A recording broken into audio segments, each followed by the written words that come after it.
আমি একটু তোমাদের হচ্ছে ইউটিউবে ফেসবুকে চেক দিই, কারণ নয়তো পরে তোমরা রেকর্ডিং পাবা না আবার। ওকে, সবকিছু ঠিকঠাক আছে, তাহলে আমরা আজকে সেকেন্ড চ্যাপ্টার শুরু করবো। চ্যাপ্টার হচ্ছে আমরা লিখে ফেলি তাপ, তাপমাত্রা এবং চাপ। তাপ, তাপমাত্রা এবং চাপ। তো আমরা হচ্ছে আগে তাপ, তাপমাত্রা এবং চাপ যেহেতু বলতেছি আমরা, তো সেই ক্ষেত্রে আমাদের প্রথমে কি জানতে হবে আমাদের, যে আসলে তাপ জিনিসটা কি। তাহলে আমি লিখতেছি কি, তাপ হলো একটি, তাপ হলো একটি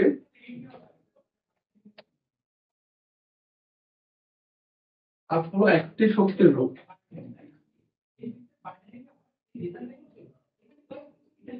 শক্তির রূপ যা যা কি করে, দুটি সিস্টেম বা বস্তুর মধ্যে তাপমাত্রার পার্থক্যের কারণে, যার দুটি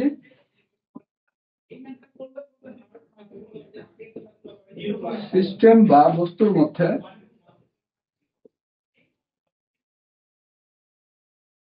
মধ্যে কি হয়, তাপমাত্রার পার্থক্যের কারণে,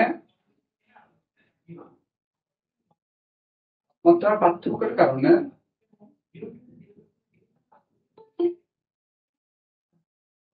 কারণে কি হয়, তখন স্থানান্তর হয়।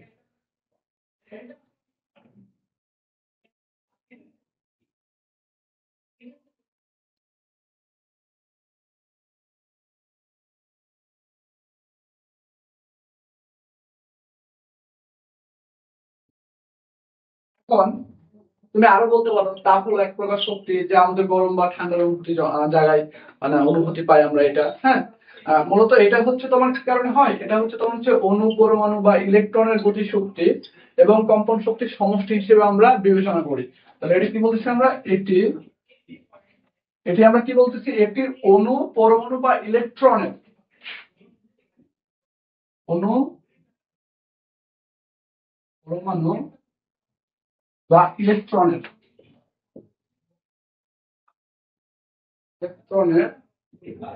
ইলেকট্রনের কি বলতেছি আমরা, ইলেকট্রনের গতিশক্তি এবং কম্পন শক্তির সমষ্টি,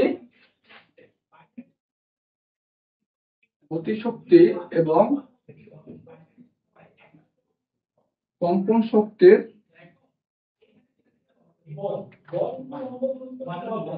সমষ্টি হিসেবে বিবেচিত হয়। আমার অনেক কঠিন মনে হচ্ছে না? খুব সহজ সংজ্ঞা আছে এরকম, তাপ হলো একটি শক্তির রূপ যা গরম বা ঠান্ডার অনুভূতি জন্মায়। ঠিক আছে, এটা দিলেও হবে। তো এর একক গুলা কি হতে পারে, এর একক হচ্ছে তোমার জুল হইতে পারে। একক কি বলতেছি, একক হইতে পারে জুল। আবার হইতে পারে তোমার, আমরা আরো অনেকভাবে ইয়া করি, যেমন ক্যালোরি আছে, কিলো ক্যালোরি আছে, বিটিইউ আছে। এটা বলছি ক্যালোরি, ক্যালোরি। ঠিক আছে, তারপর হচ্ছে বিটিইউ আছে। বিটিইউটা কি, ব্রিটিশ, কি বললাম আমরা, British thermal unit, British thermal unit.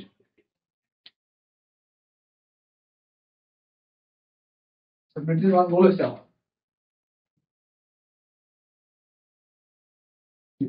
বুঝতে পারছেন মনে হচ্ছে, বলেছে নাকি, বলো তো।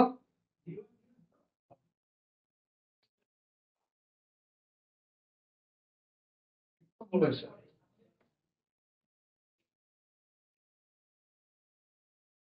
জি, জি আর এইচ, এইটা হবে, হ্যাঁ। British thermal unit, thermal unit, আমরা এগুলোর মধ্যে প্রকাশ করি, হ্যাঁ। এখন জুল, ক্যালোরি, এগুলো আমরা আস্তে আস্তে ভিতরে যাওয়ার পরে বুঝতে পারবো। তাপ আমাদের কয় ভাবে হয়, যে তাপ হচ্ছে আমাদের তিন ভাবে মূলত হচ্ছে তোমার স্থানান্তর হয়। একটা হচ্ছে কন্ডাকশন, কনভেকশন, রেডিয়েশন। এখন তোমাকে যদি আমি একটা এক্সাম্পল দিই, ধরো যে একটা দোকানে গেছো তুমি, তোমাকে আমি একটা এক্সাম্পল দিই, ধরো যে আমরা একটা চায়ের দোকানে গেলাম, হ্যাঁ। চায়ের দোকানে এরকম কেটলি আছে একটা, এটা আমি এখানে কি করতেছি, এখানে হিট দিচ্ছি। তো এই যে আমরা হিট দিচ্ছি, ধরো আমি গল্পটা বলতেছি, গল্পের সময় তাহলে তুমি তিনটা মোড সম্পর্কে আইডিয়া পেয়ে যাবা। তো আমরা কেটলির নিচে হিট দিচ্ছি, আমাদের যে কেটলিতে বা পাতিলে যে আমাদের মেটাল আছে, এই মেটাল থেকে নিচের পাশ থেকে মেটালের, ধরো এই হচ্ছে একটা মেটাল, এখানে আমি নিচের পাশে হিট দিচ্ছি, কিন্তু আমার গরম হচ্ছে কি আস্তে আস্তে উপরে। এই যে মেটাল টু মেটাল যে আমাদের হিট ট্রান্সফার হইতেছে, এটাকে বলতেছি আমরা কন্ডাকশন। আর মেটাল গরম হবে, পানি গরম করতেছে, তাহলে মেটাল এবং পানি এই দুইটার যে আমার মেটাল থেকে হিট পেয়ে গিয়ে পানি গরম হইতেছে, এটাকে বলছি আমরা কনভেকশন। আর এই যে এ পাশে যখন ধোঁয়া উড়ে তুমি পাশে দাঁড়ায় আছো, তখন কি তোমার হচ্ছে শরীরে তাপ অনুভূতি হয় না? এটা হচ্ছে রেডিয়েশন। ঠিক আছে, তো আমরা কন্ডাকশন কনভেকশন রেডিয়েশন ডিটেলসই জানবো, তবে এখন আপাতত এতটুকু জেনে রাখি। তা আমাদের যদি কখনো কেউ বলে যে কন্ডাকশন কনভেকশন এবং রেডিয়েশনের উদাহরণ দিতে, আমরা দিতে পারবো না? বলো তো তোমরা যারা আছো মিটে। এখন দেখো যে আমার এখানে তাপ পড়ছে, আবার তাপমাত্রাটা আসলে কি? তাপমাত্রা হচ্ছে তোমার একটা ভৌত রাশি, যা কোনো বস্তু বা সিস্টেমের তাপীয় অবস্থা পরিমাপ করে। কোন, কি বলছি আমি, যে কোনো একটা সিস্টেম বা বস্তুর তাপীয় অবস্থা পরিমাপ করে, বা এটা তোমার হচ্ছে একটা নির্দেশ করে কি, যে করে যে বস্তুটা কতটা গরম এবং কতটা ঠান্ডা, সেটা কি করি আমরা পরিমাপ করতে পারি। ঠিক আছে, তাহলে এখন আমি এই যে তাপ এবং তাপমাত্রা দুইটা জিনিস আমাদের শেষ, এখন আমার চাপ নির্ণয় করতে হবে। চাপ কি বলছিলাম আমরা? চাপ বলতেছি আমাদের বল যদি লম্বভাবে ক্রিয়া করে। যদি চাপটা একটু লিখি, এখন চাপ, চাপ বলতেছিলাম আমরা যে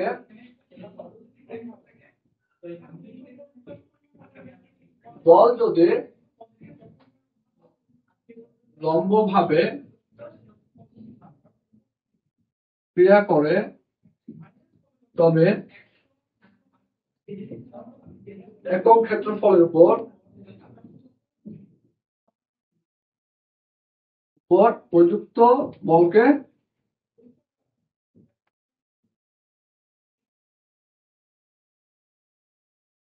চাপ বলে। এখন চাপটা আমরা পি দ্বারা প্রকাশ করি, পি ইকুয়াল লিখতে পারি আমরা এফ বাই এ। হ্যাঁ, P equal to F by A. এর একটা আসবে এরকম নিউটন পার মিটার স্কয়ার, অথবা প্যাসকেল লিখতে পারি, অন্যান্য একক আরো আসে। ঠিক আছে, তো এখন এখানে দেখো যে আমাদের তোমার আরো কিছু সংজ্ঞা থাকবে, যে পরম শূন্য তাপমাত্রা কাকে বলে। পরম শূন্য তাপমাত্রা হলো তোমার তাপ গতিবিদ্যা বা থার্মোডায়নামিক্স এর একটি মৌলিক ধারণা, যা তাত্ত্বিকভাবে সর্বনিম্ন সম্ভাব্য তাপমাত্রা নির্দেশ করে। তার মানে কি, আমাদের পরম শূন্য তাপমাত্রা কি বলছে আমাদের, যে সর্বনিম্ন সম্ভাব্য তাপমাত্রা নির্দেশ করবে। ঠিক আছে, তো এতটুকু। আর এন্ট্রপি আসলে যে আমাদের এখানে যখন আমরা থার্মোডাইনামিক্স এ যখন আমরা হচ্ছে প্রসেস করতে যাব, তখন আমাদের এন্ট্রপি লাগবে। তো এন্ট্রপিটা আমি যদি একটু লিখি তোমাদের জন্য, যে এন্ট্রপি আসলে কি, এন্ট্রপি বলতে কি বোঝায়?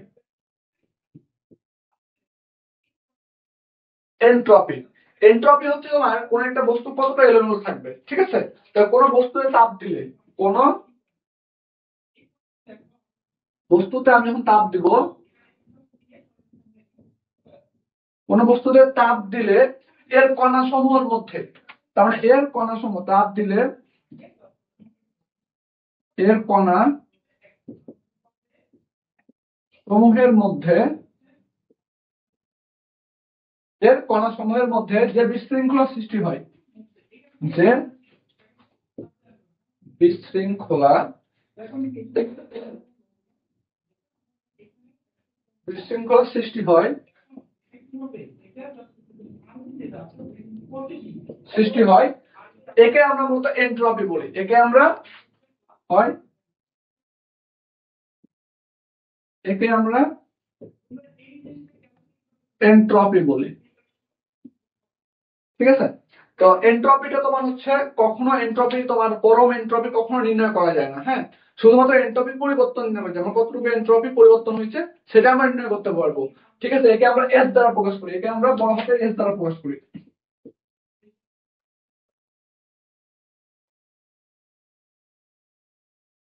বলা হয়। তো এখন তোমার হচ্ছে এন্ট্রপি পাইছি আমরা, এখন আরো কিছু থিওরি আছে।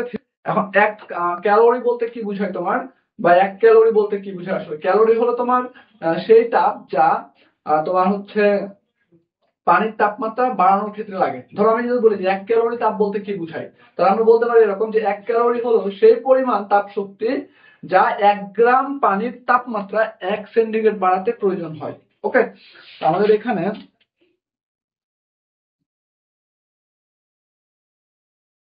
আমরা আগে আপেক্ষিক তাপ দেখব। আমরা আপেক্ষিক তাপ দেখব, হ্যাঁ, যে আমাদের আপেক্ষিক তাপগুলা কি। কারণ আমরা আগে আমাদের এখানে তাপ যখন নিয়ে কাজ করব তখন আমাদের অবশ্যই এখানে তোমাদের ম্যাথ হচ্ছে কিরকম, যে তোমার বরফ থেকে পানিতে গেছে, পানি থেকে আবার বরফে নিয়ে আসছে আমি, এইসব ম্যাথ গুলা। তো সেই ক্ষেত্রে আমাদের কি করতে হবে, অবশ্যই অবশ্যই আমাদের এই বিষয়গুলো জানতে হবে যে আপেক্ষিক তাপ, তারপরে তোমার হচ্ছে আপেক্ষিক তাপ যদি বলতে যাই, আপেক্ষিক তাপ, তো আপেক্ষিক তাপ বলতেছি আমরা এরকম যে একক ভরের বস্তুর তাপমাত্রা, একক ভরের বস্তুর তাপমাত্রা 1 সেন্টিগ্রেড বৃদ্ধি বা হ্রাস, বৃদ্ধি বা হ্রাস করতে যে পরিমাণ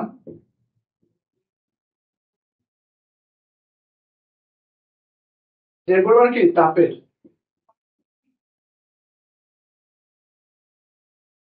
প্রয়োজন হয় তাকে আপেক্ষিক তাপ বলে। ঠিক আছে, এখন আমি এখানে একটা মোটামুটি একটা সূত্র দিয়ে আমরা হচ্ছে চিন্তা করে ফেলবো, সেটা আমরা দেখতেছি একটু পরে। হ্যাঁ, আপেক্ষিক তাপ আমরা কি বললাম, যে আপেক্ষিক তাপ হচ্ছে একক ভরের বস্তুর তাপমাত্রা, মানে যে কোনো ভরের বস্তুর তাপমাত্রা। আমি তোমাদের একটা সূত্র লিখে দিচ্ছি, ধরো দুইটা সূত্র লিখলাম, এফ এইচ অথবা কিউ। আমরা তাপ কি পরিমাণ তাপ স্থানান্তর হতেছে এটাকে আমরা এইচ অথবা কিউ দ্বারা প্রকাশ করি। এম এস ডেল টি লিখতে পারি, অথবা আমরা লিখতে পারি এম এল। তো আমরা এম এল এবং এস কি সেটা আমরা দেখবো। হ্যাঁ, তো এস, এই যে এস বলতেছি আমরা, এটা হচ্ছে আপেক্ষিক তাপ। এটা কি বলতেছি আমরা, আপেক্ষিক তাপ। তাহলে আমরা একে কি বলতেছি, আমরা একে এস দ্বারা প্রকাশ করে,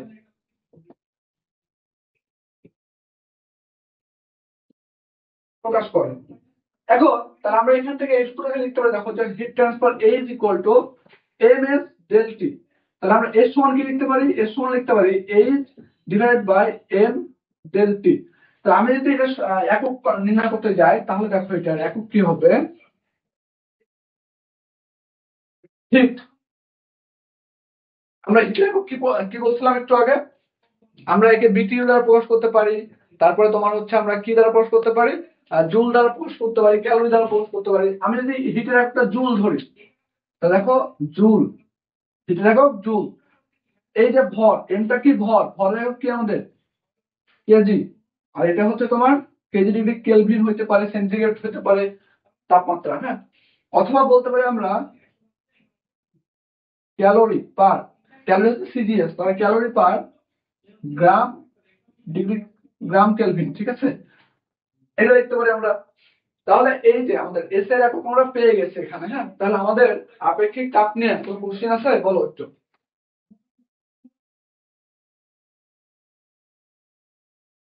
আচ্ছা, এখন দেখো যে তাপ গ্রহিতা, আমরা তাপ গ্রহিতা বা তাপ সময় এগুলো আমাদের এখন আপাতত দরকার নেই, আমরা সুপ্ত তাপ দেখবো। কি দেখবো, সুপ্ত তাপ।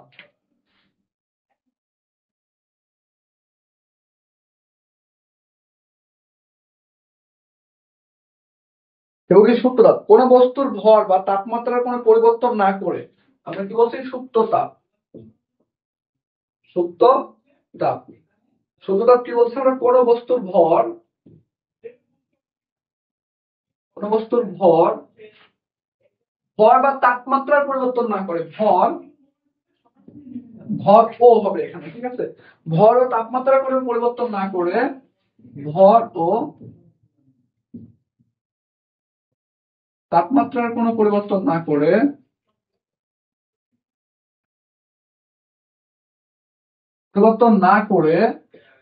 আমরা একটা ফেজ থেকে আরেকটা ফেজে কনভার্ট করব। তাহলে কি এক অবস্থা থেকে অন্য অবস্থায় পরিণত করতে করে এক অবস্থা হতে অন্য অবস্থায় পরিণত করতে যে তাপের প্রয়োজন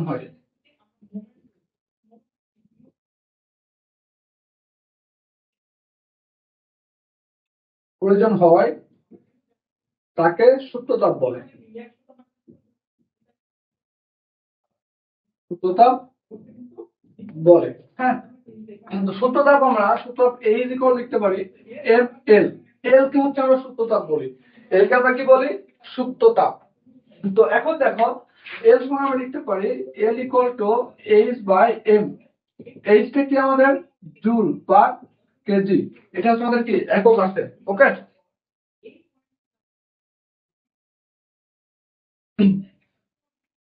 তাহলে এখন আমি তোমাদের দুইটা সূত্র পড়াইছি এখানে। আমরা সবসময় একটা ইকুয়েশন আমরা হচ্ছে দেখবো এখানে। আমরা একটা এক্সাম্পল নিই, ধরো সাপোজ আমরা একটা এক্সাম্পল নেব।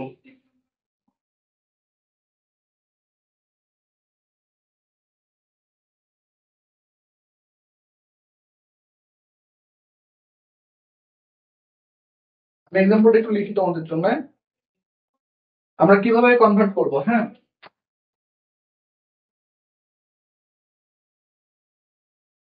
একটা চিত্র আঁকা আগে তোমাদের জন্য।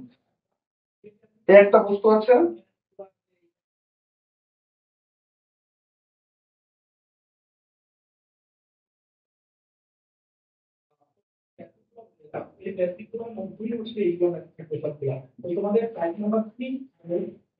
ধরো এটা ধরো আমরা -20 সেন্টিগ্রেড তাপমাত্রা এই জায়গাতে 0 ডিগ্রি তাপমাত্রা, এই জায়গাতেও 0 ডিগ্রি তাপমাত্রা, এই জায়গাতে হচ্ছে তোমার 100 ডিগ্রি তাপমাত্রা, এই জায়গাতে আমাদের 100 ডিগ্রি তাপমাত্রা, এখানে তোমার 500 ডিগ্রি তাপমাত্রা।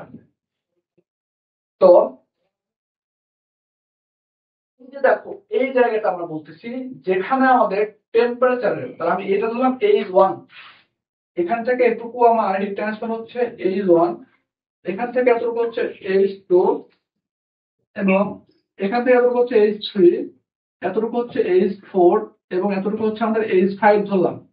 হ্যাঁ, তো আমরা চিত্রে কি দেখতে পাচ্ছি? দেখো চিত্রে দেখতে পাচ্ছি আমরা প্রথমে -20 ডিগ্রির তাপমাত্রার বরফকে, -20 ডিগ্রি তাপমাত্রা বরফকে আমি 0 ডিগ্রি তাপমাত্রা কোথায় নিয়ে গেছি? বরফে নিয়ে গেছি। দেন এখান থেকে আমরা 0 ডিগ্রি পানিতে কনভার্ট করছি, এবং এখান থেকে আমরা 100 ডিগ্রি তাপমাত্রা পানিতে নিয়ে গেছি, এবং এখান থেকে আমরা 100 ডিগ্রি তাপমাত্রার বাষ্পে পরিণত করছি। দেন এখানে কি আমাদের যখন আমরা এই জায়গাতে আসছি তখন আমার কি হচ্ছে 500 ডিগ্রি তাপমাত্রা বাষ্প এখান থেকে আমার বের হচ্ছে, বা আমরা স্টিম উৎপন্ন করতেছি ওখানে। তো আমরা হচ্ছে কি এতটুকু ক্লিয়ার। এখন দেখো আমরা এই জায়গাতে আমার টোটালি কার্যক্রমে এখানে আমার মোট তাপ কি হচ্ছে, তাহলে মোট তাপ H = লিখতে পারি আমরা H1 plus H2 plus H3 plus H4 plus H5। এখন তুমি ধরো এখানে যে H1 কতটুকু, এতটুকু। দেখো তো এই H1 এর এখানে আমার তাপমাত্রা পরিবর্তন হয়েছে। তাপমাত্রা আমার হিট ট্রান্সফার, আমরা হিটের সূত্র জানি কয়টা? এখানে দুইটা, ml ∆T এবং ml। তাহলে এখানে দেখো আমার এই জায়গায় H1 এর এই জায়গাটা আমার কি তাপমাত্রার পরিবর্তন হয়েছে। তাপমাত্রার পরিবর্তন হলে কোন সূত্র হবে? এইটা। তাপমাত্রা পরিবর্তন হলে সূত্র হবে আমাদের এইটা। আর যদি তাপমাত্রা পরিবর্তন না হয় তাহলে হবে এইটা। ঠিক আছে, তাহলে তাপমাত্রা পরিবর্তন, তাহলে আমি এই সূত্র লিখতে যাই, দেখো H1 ms ∆T plus H2, এর তাপের কোনো পরিবর্তন হয়েছে? এখানে ছিল 0 ডিগ্রি, এখানেও 0 ডিগ্রি। তো 0 ডিগ্রি বরফকে আমরা 0 ডিগ্রি পানিতে কনভার্ট করছি, তাহলে এখানে সূত্র হবে কি H2 এর জন্য ml প্লাস H3। দেখো 0 ডিগ্রি থেকে কোথায় গেছে? 100 ডিগ্রিতে, তাহলে এখানে তাপের পরিবর্তন হয়েছে, তাহলে আমরা লিখতে পারি কি ms ∆T। এখন দেখো 4 নম্বরে কি 100 ডিগ্রির পানি থেকে আমি 100 ডিগ্রি বাষ্পে গেছি, তাহলে এখানে আমার তাপমাত্রা কোনো পরিবর্তন হয়ে যাবে, এটার ক্ষেত্রে কি ml। এবং এখানে দেখো 100 থেকে কোথায় গেছি? 500 তে গেছি, তাহলে এখানে হবে কি ms ∆T। এতটুকু ক্লিয়ার সবার? এই লাইনটা, এই লাইনটা বুঝে থাকো তোমার এই অধ্যায়ের অর্ধেক ম্যাথ তোমাদের সেমিস্টার ফাইনালে যেগুলো আসে সেগুলার ম্যাক্সিমাম ম্যাথ তুমি করতে পারবা। এতটুকু বুঝছো সবাই? এখন দেখো আমাদের এখানে সূত্রতাপ বলছিলাম কি, সূত্রতাপ হচ্ছে আমাদের বলছিলাম যে এল, এবং আপেক্ষিক তাপ বলছিলাম আমরা এল। তাহলে আমাদের বরফকে আমি যদি গলাই, তাহলে বরফকে গলায় যখন আমি পানি করব তখন আমার বরফ গলনের সূত্র হচ্ছে, আমি লিখতে পারি বরফ গলনের, কয়েকটি জিনিস লিখে রাখছি, এটা মাথায় রাখতে হবে, মুখস্থ। বরফ গলনের সূত্রতা 80 ক্যালোরি পার গ্রাম, এইটা। এবং বাষ্পের সূত্রতা, আমি যখন পানি থেকে বাষ্পে কনভার্ট করব তখন আমার বাষ্পের সূত্রতা কত, 537 বা 540 দেওয়া থাকে অনেক সময়, 537 ক্যালোরি পার গ্রাম। আবার লিখেছি বরফ গলনের সূত্রতা, বরফ গলনের সূত্রতা, আচ্ছা এটা হচ্ছে কি, বরফ গলনের আপেক্ষিক তাপ হবে, বরফ গলনের আপেক্ষিক তাপ, আপেক্ষিক তাপ লিখতেছি আমরা 0.5 ক্যালোরি পার গ্রাম সেন্টিগ্রেড অথবা গ্রাম কেলভিন। ওকে। এবং আমরা হচ্ছে বাষ্পের আপেক্ষিক তাপ, কিসের, বাষ্পের, বাষ্পের আপেক্ষিক তাপ 0.48 ক্যালোরি পার গ্রাম পার সেন্টিগ্রেড। তো এতটুকু আশা করি সবার ক্লিয়ার হচ্ছে তোমাদের। হ্যাঁ, আমি আরেকবার ব্রিফ করতেছি যে আমি প্রথমে কোথায় গেছি, আমি প্রথমে -20 ডিগ্রি থেকে কোথায় 0 ডিগ্রির বরফে গেছি, 0 ডিগ্রি বরফ থেকে 0 ডিগ্রি পানিতে গেছি, 0 ডিগ্রি পানি থেকে 100 ডিগ্রির পানিতে গেছি, 100 ডিগ্রি পানি থেকে কোথায় গেছি, 100 ডিগ্রি বাষ্পে গেছি, দেন 100 ডিগ্রি থেকে কি 500 ডিগ্রি বাষ্পে গেছি। আমি এটা আরেকবার আঁকতে পারি চিত্রটা, তুমি দেখো এখানে আমার এখানে 20 ডিগ্রি ছিল, -20 সেন্টিগ্রেড। এখান থেকে কোথায় যাব আমরা, বরফ থেকে আগে 0 ডিগ্রি বরফে কনভার্ট করতে হবে, তাহলে 0 ডিগ্রির বরফ, এখান থেকে আমি যাব 0 ডিগ্রি পানিতে, 0 ডিগ্রির পানি, তাহলে এটা আমার কি, এটা এটা হচ্ছে বরফ, এটাও কি কন্ডিশনে, বরফ, এটা হচ্ছে আমাদের পানির কন্ডিশন। আর 0 ডিগ্রি পানি থেকে আমরা যাবো 100 ডিগ্রি পানিতে, 0 ডিগ্রি পানি থেকে যাবো আমরা কোথায়, 100 ডিগ্রি পানিতে, এবার 100 ডিগ্রি পানি থেকে যাবো আমরা 100 ডিগ্রি বাষ্পে, 100 ডিগ্রির বাষ্পে, এরপরে যেতে পারি আমরা 500 ডিগ্রি, ধরো 500 বা 1000 যা যাবো আর কি। এইটা ছিল আমাদের কি, পানি, বাট এখানে কি হয়েছে, বাষ্প, এটাও কি আমাদের বাষ্প। এখানে দেখো এতটুকু হচ্ছে আমাদের, এখান থেকে এই পর্যন্ত কি টেম্পারেচার পরিবর্তন, তাহলে লিখতে পারি কি এমএস ডেলটি। এতটুকু তাপমাত্রার কোনো পরিবর্তন নাই, খালি ফেজের পরিবর্তন হয়েছে, বা এক অবস্থা, আগে ছিল বরফ, বরফ থেকে পানিতে গেছি, তাহলে এক অবস্থা থেকে আরেক অবস্থায় গেছে, তাহলে বলতেছি আমরা এটা কি এমএল। এখানে দেখো তাপমাত্রার পরিবর্তন হচ্ছে, তাহলে আমরা বলতেছি কি এমএস ডেলটি। এখানে দেখো পানি থেকে কিসে গেছি, বাষ্পে গেছি, খালি এক অবস্থা থেকে আরেক অবস্থায় গেছি, টেম্পারেচারের কোনো পরিবর্তন নেই, লিখতেছি কি এমএল। এখান থেকে দেখো আমরা 500 ডিগ্রি বাষ্পে গেছি, তাপমাত্রার পরিবর্তন হয়েছে, তাহলে আমরা লিখতে পারি কি এমএস ডেলটি। এতটুকু ক্লিয়ার হয়েছে তোমাদের? আমি না, ওকে। তাহলে এবার চলো আমরা একটা এক্সাম্পল করে আসি, যেটা তোমাদের হচ্ছে সেমিস্টার ফাইনালে অনেক বেশি আসে। এক্সাম্পল, -20 সেন্টিগ্রেড তাপমাত্রার 93 কেজি বরফকে 4 সেন্টিগ্রেড তাপমাত্রার পানিতে পরিণত করতে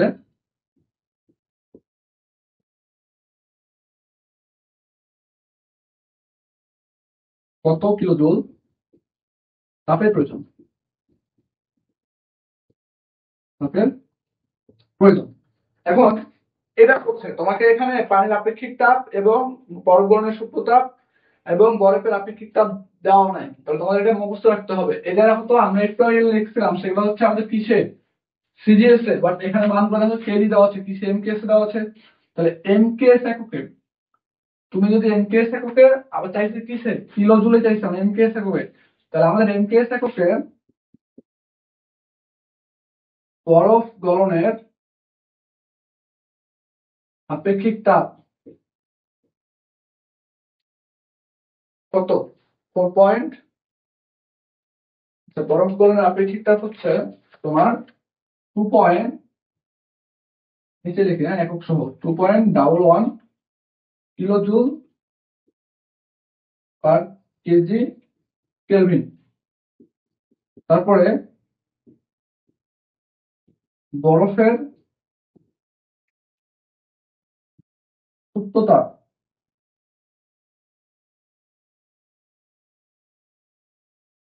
বরফ গলনের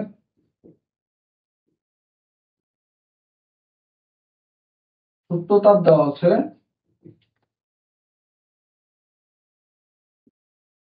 33.5 কিলো জুল পার কেজি। আরেকটা হচ্ছে কি আমাদের পানির আপেক্ষিক তাপ, পানির আপেক্ষিক তাপ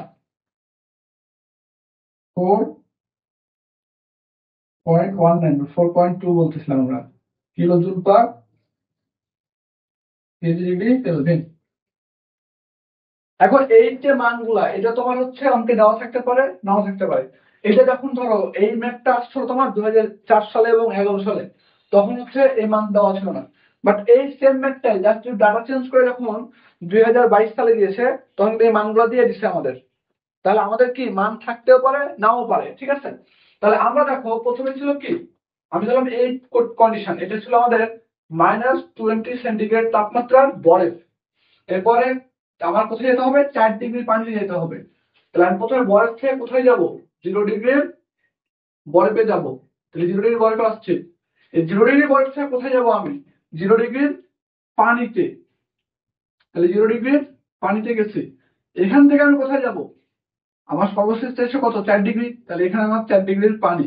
এখন যদি 4 ডিগ্রি পানি না চাই বলতো 100 ডিগ্রি পানি, তাহলে আমরা এখানে কত দিতাম 100। যদি বলতো 100 ডিগ্রি বাষ্প, তাহলে আমরা প্রথমে 100 ডিগ্রি পানিতে যেতাম, দেন তারপরে বাষ্পতে যেতাম 100 ডিগ্রি। তাহলে এখানে দেখো এখানে তাপমাত্রা পরিবর্তন হয়েছে, তাহলে আমি এতটুকু লিখতে পারি H1 ms ডেলটি। এখানে তাপমাত্রা পরিবর্তন হয় না, জাস্ট অবস্থার পরিবর্তন হয়েছে। কি করছি বরফকে আমরা পানিতে গলাইছি, তাহলে আমরা দেখতে পারি কি ml। এটা হচ্ছে কি আমাদের H2। এখানে দেখো তো আমাদের তাপমাত্রা পরিবর্তন হয়েছে, তাহলে লিখতে পারি কি ms ডেল টি। এখন আমার এখানে টোটাল তাই থেকে তাপের প্রয়োজন কতটুকু তাপ লাগবে টোটাল, তাহলে আমরা লিখতে পারি মোট তাপ এই যে কল এতটুকুর জন্য আমরা ধরো আমি H1 plus H2 plus H3 লিখতে পারি। তাহলে এই সমান কি জানি আমরা ms। এই যে এই এসটা কার আপেক্ষিক তাপ, এই জায়গাতে আমাদের কি কন্ডিশন বরফ, তাহলে বরফের আপেক্ষিক তাপ কত আমরা আই ধরলাম আই, ঠিক আছে, into del T plus plus কি বলছি আমরা H2। H2 কোনটা এটুকু, এখানে কি হবে তাহলে আমাদের ml, কারণ আমরা বরফ থেকে পানিতে কনভার্ট হয়েছি বাট তাপমাত্রার কোনো পরিবর্তন হয় নাই। H3 কি ms, এখানে কি আছে দেখো তো এই কন্ডিশনে পানি আছে, তাহলে এখানে কি হবে SW, আপেক্ষিক তাপটা হবে কার পানির ডেল টি। এখন যদি মাথায় মজা দেখো যে আমরা এগুলো সব কেলভিনে নিছি, সেন্টিগ্রেডে নিছি, বাট আমার এখানে মানগুলো আছে কিসে কেলভিনে, কিসে কেলভিনে, তাহলে আমার এগুলোকে কেলভিনে প্রকাশ করতে হবে। তাহলে আমি কেলভিনে যদি নিতে চাই তাহলে আমরা লিখতে পারি দেখো যে তাপমাত্রা যখন আমরা কেলভিনে নেব তখন আমরা লিখতে পারি এরকম যে এইটা ধরলাম T1, এটা কি T1, এটা T2, এটা T3, এটা T4। তাহলে আমি T1 সমান লিখতে পারি 273 সূত্রের প্লাস, সূত্রের প্লাস আর একই মাইনাস কি হয় -20, তাহলে কত আসবে এখানে একটা মান আসবে। এখানে দেখো T2 করে লিখতে পারি আমরা 273 প্লাস কত 0 ডিগ্রি 0, তাহলে এখানে একটা মান আসবে 273 কেলভিন। এখন দেখো T3 কি 273 প্লাস 0 কত 273 কেলভিন। এখন দেখো T4 কত 4 সেন্টিগ্রেড। তাহলে আমাকে ক্যালকুলেট নিতে হলে কি করতে হবে 273 প্লাস 4 ইকুয়াল টু কত 277 কেলভিন। এতটুকু। এখন এটা কিভাবে আসছে এটা আমি দেখাবো, সমস্যা নাই। হ্যাঁ, তো এখন দেখো এখানে আমার এম এর মান কত কেজি ছিল? এম ছিল আমাদের 93 কেজি। আমাদের কি ছিল? বরফ ছিল। তাহলে এটা হচ্ছে কি এম। তাহলে 93 কেজি বলি আমরা, তাহলে 93। আমরা এম সবটাতে এম কমন নিতে পারি। তাহলে এম হচ্ছে কমন নিলাম 93। এস আই বরফের আপেক্ষিক তাপ কত 2.11 ইন্টু ডেল টি বলতে কি দেখো তো এখানে T2 মাইনাস T1 বড় মাইনাস ছোট, এটাকে তুমি কত আসে 253 কেলভিন। তাহলে সূত্র লিখতেছি আমি আগে তোমাদের জন্য। তারপর দেখো এখানে কি শুধু এল থাকে প্লাস এখানে কি থাকে এস ডাব্লিউ বলতে কি কত পানির আপেক্ষিক তাপ কত 4.19 ইন্টু ডেল টি মানে এতটুকু। তাহলে কত T4 মাইনাস T3। আমি বুঝছি এতটুকু।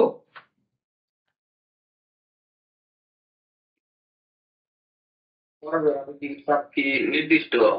হ্যাঁ, এটা হচ্ছে কনস্ট্যান্ট। হ্যাঁ, কিন্তু যদি অঙ্কে দেওয়া থাকে মান, তাহলে অঙ্কে যে মান দেওয়া থাকবে সেটাই তোমাকে কি ধরে করতে হবে। বুঝা গেছে? আচ্ছা ভাই, ওকে। বুঝলাম। এখন এই যে এখানে দেখো আমি মানগুলো বসাবো 93 2.11 ইন্টু T2 মান কত?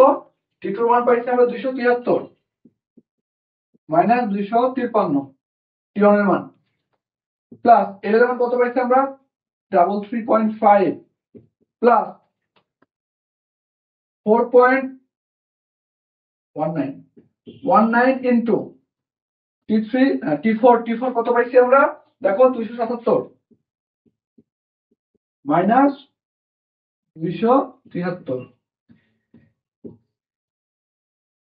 তাহলে এখন দেখো এখান থেকে আমাদের ক্যালকুলেশন করলে মান আসে, তোমাদের জন্য আরেকটু ভেঙে বলি তাহলে পরে তখন হালকা করবো। দেখো 2.11 ইন্টু 273 মাইনাস 253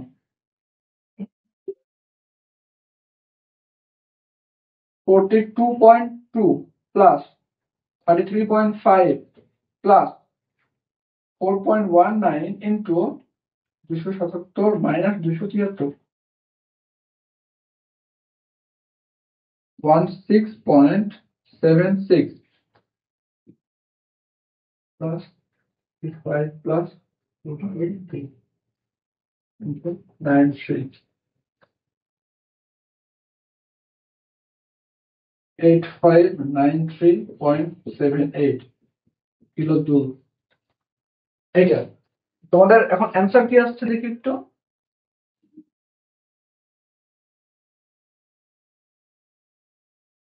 আচ্ছা, তোমাদের বইয়ে যে উত্তর দেওয়া আছে এই উত্তরের সাথে এই অঙ্ক কিন্তু মিলবে না। তার মেইন রিজন হচ্ছে তোমাদের বই থেকে সলিউশন করা আছে অথবা যে অঙ্কটা দেওয়া আছে সেই অঙ্কর সলিউশন আছে, বাট আমরা করছি কি অথবার উপরেরটা। ঠিক আছে, তো ওই 1 নাম্বার কোশ্চেনের সাথে এই অ্যান্সার মিলাবে না কিন্তু। তো এইটা যদি বুঝে থাকো, এখন বিষয় হচ্ছে যে ভাই কিলো জুল আসলো থেকে, এখানে কিলো জুলটা আসলো থেকে, আমরা কি ইউনিট কনভার্সন এতটুকু তোমার বুঝছো আমিনুল? এখন আমার কথা হইতেছে যে তোমাদের চিন্তা করতে পারেন এরকম যে ভাই এখানে কিলো জুল আসলো কেন? এখানে কিলো জুল আসার কারণ হচ্ছে ধরো আমি জাস্ট একক দেখাইছিলাম। দেখো এই যে কত লিখছিলাম আমরা এম এস ডেল টি লিখছিলাম প্রথমে, পরে লিখছিলাম কি এম এল, তারপরে লিখছিলাম কি এম এস ডেল টি। এখন দেখো এম এর মান কি ছিল কেজি ইনটু এস এর একক কি ছিল আমাদের kilo joule per KG kelvin into del T, এটাকে ডেল টি করলে কি আসে কেলভিন আসে, plus M L KG into kilo joule per KG, এটা হচ্ছে একটা আছে দেখো এখানে, প্লাস এটা কি হয় KG into kilo joule per KG degree kelvin into del T হচ্ছে কে কেলভিন। তাহলে এখন দেখো আমি যদি এখানে দেখি যে কেজি কেজি ক্যান্সেল হয়, এখান থেকে কেলভিন কেলভিন ক্যান্সেল হয়, এখানে কেজি কেজি ক্যান্সেল হয়, এখানে কেজি কেজি কেলভিন কেলভিন, তাহলে কে থাকে আমাদের কিলো জুল থাকে, কিলো জুল।